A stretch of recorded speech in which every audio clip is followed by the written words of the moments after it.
वैद्युत द्विध्रुव के कारण निरक्ष पर वैद्युत क्षेत्र की तीव्रता। अब यहां पर हमारे पास एक वैद्युत द्विध्रुव है, ये AB।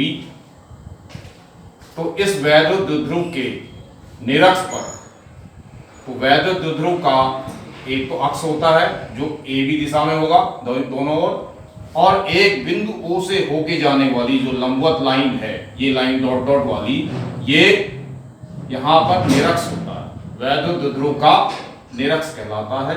इस निरक्ष पर हमने एक बिंदु P लिया है। इस P बिंदु पर इस वैद्युत द्विध्रुव के कारण वैद्युत क्षेत्र की तीव्रता ज्ञात करनी है। तो इसके लिए सबसे पहले हम वही तरीके से जैसे पिछले तरीके से अपनाएंगे, प्लस Q आवेश के द्वारा P बिंदु पर वैद्युत क्षेत्र की तीव्रता ज्ञात करेंगे। उसके पश्चात माइनस Q के द्वारा P बिंदु पर वैद्युत क्षेत्र की तीव्रता ज्ञात करेंगे। उसके बाद इन दोनों तीव्रताओं का परिणामी तीव्रता E का मान ज्ञात करेंगे। तो यहाँ पे सबसे पहले हम निकालते हैं प्लस Q आवेश के कारण P बिंदु पर वैद्युत क्षेत्र की तीव्रता E1 equal to 1/4 pi epsilon 0 के Q अपॉन वर्गमूल R square plus L square का होल स्क्वायर, 1/4 पाई एप्सिलॉन 0 के Q upon R square plus L square, और इसकी दिशा है BP दिशा, यानी BP इस दिशा में ये कार्य कर रहा है। इसी प्रकार से हम माइनस Q आवेश के द्वारा P बिंदु पर वैद्युत क्षेत्र की तीव्रता ज्ञात करेंगे, जिसकी दिशा माइनस Q की ओर को है। तो यहाँ पे इसे हम E2 बराबर 1/4 पाई एप्सिलॉन 0 के Q upon R square plus L square, और इसकी दिशा को हम क्या कहेंगे, PA दिशा में ये कार्य कर रहा है। अब जब यहाँ पे इन दोनों वैद्युत क्षेत्रों का परिमाण हम निकालते हैं, तो उस परिमाण में हम इन वैद्युत क्षेत्रों के पहले घटकों को देखते हैं। अब जैसे ये वैद्युत क्षेत्र E1 है, इसके दो घटक हैं। एक घटक इधर E1 साइन थीटा और इधर E1 कॉस थीटा। उसी तरीके से इस वैद्युत क्षेत्र के दो घटक, एक E2 कॉस थीटा इधर आएगा और E2 साइन थीटा इस तरफ को आएगा। तो E1 साइन थीटा और E2 साइन थीटा एक दूसरे के विपरीत दिशाओं में होते हैं और समान होते हैं, इसलिए वो एक दूसरे के प्रभाव को नगण्य कर देते हैं। इसीलिए हमने यहाँ पर उन चीजों को नहीं दिखाया हुआ, क्योंकि यहाँ पर जो चीजें जुड़ने वाली हैं इस पे ये क्या क्या जुड़ेंगे, दोनों वैद्युत क्षेत्रों के E1 तथा E2 के क्षैतिज घटक, और वो क्षैतिज घटक क्या है, E1 cos थीटा और E2 cos थीटा। तो अतः वैद्युत क्षेत्र की तीव्रता P बिंदु पर जो परिमाणी वैद्युत क्षेत्र की तीव्रता है E equal to E1 cos theta plus E2 cos theta. अब यहाँ पे 1/4 पाई एप्सिलॉन 0 के Q upon R square plus L square cos theta plus 1/4 pi epsilon 0 के Q upon R square plus L square cos theta.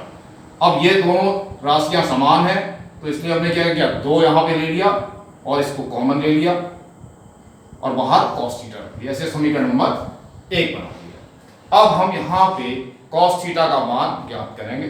तो cos theta का मान ज्ञात करने के लिए हम एक त्रिभुज ले लेते हैं APO, जिसमें यहाँ पे ये थीटा है, इसके सामने की भुजा लंब, ये कर्ण, ये आधार। तो अब हम cos थीटा का मान निकालेंगे। तो cos थीटा इक्वल टू आधार बट्टे कर्ण। आधार आपका क्या है, AO आधार है, और कर्ण क्या है, AP। तो इसका मान रखेंगे, AO का मान L है और इसका मान AP का वर्गमूल R square plus L square. अब इस cos थीटा के मान को समीकरण नंबर 1 में रखा जाएगा।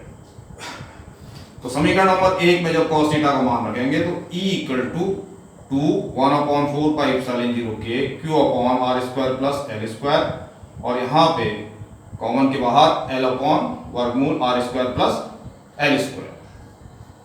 अब यहाँ पे पहुंचेंगे हम, तो यहाँ पे 2 बाहर है और जो cos थीटा का मान है उसे अंदर ले आएंगे, 1/4 पाई एप्सिलॉन 0 के QL। और यहाँ पे आप देख रहे हैं घातें कितनी थी, R square plus L square की एक घात थी, और ये कितनी है, 1/2। तो 1/2 और 1 जोड़ करके 3/2 हो जाएगी। R स्क्वायर प्लस स्क्वायर की घात 3/2। अब अगले स्टेप में हमें वैद्युत द्विध्रुव आघूर्ण यहाँ पे डालना है। तो तो उसे हम क्या करेंगे, Q इंटू 2L कर लेंगे। इस वाले को 2 को इधर लेकर के Q इंटू 2L कर लिया, तो 1/4πε0 के Q इंटू 2L बटे R² प्लस L² 3/2।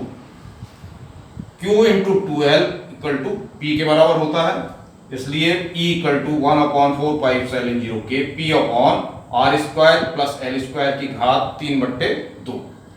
अब यहां पे भी वही हम नियम लगाएंगे जैसा पिछले समीकरण में लगाया था।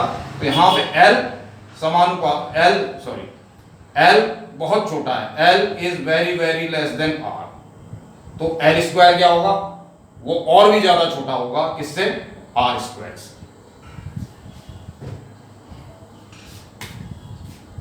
यहां पे आप R²,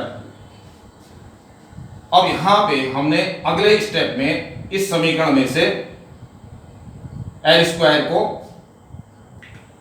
छोड़ देंगे, तो L² को छोड़ने के बाद ये क्या हो जाएगा, E इक्वल टू 1/4πε0 के P अपॉन R² और होल स्क्वायर 3/2। अब घातांक का यहां पे गुणन होगा, तो 2 से 2 कट जाएगा और 3 घात बचेगी, तो आपके पास की समीकरण आ जाएगी E इक्वल टू 1/4πε0 के P अपॉन R³। तो ये P बिंदु पर वैद्युत क्षेत्र की तीव्रता के लिए व्यंजक आ गया है। अब यदि इस सूत्र को हमें सदिश रूप में या वेक्टर रूप में अगर लिखना हो तो उसके लिए क्या करेंगे, एरो लगा दिया, 1/4πε0 के P, ये वेक्टर है P, इसलिए इसके ऊपर ये P यहाँ पे अदिश रूप में था, यहाँ पे अगर इसे वेक्टर रूप में बनाना है तो इसके ऊपर एरो लगा दिया। तो अब ये पूरी समीकरण सदिश रूप या वेक्टर रूप की हो गई। अगले स्टेप में यदि k इक्वल टू 1, अगर इस समीकरण में k इक्वल टू 1 कर दें, यदि माध्यम आपका निर्वात या वायु, तो E equal to 1/4πε0 P upon R³। अब अगर आपसे दिशा पूछी जाए तो इस जो वैद्युत क्षेत्र की दिशा है, चित्र में आप देख रहे हैं दिशा ये है, लेकिन इसे बोला जाएगा BA दिशा, क्योंकि B से A की ओर को ये दिशा है, तो इसे आप BA दिशा में कहेंगे।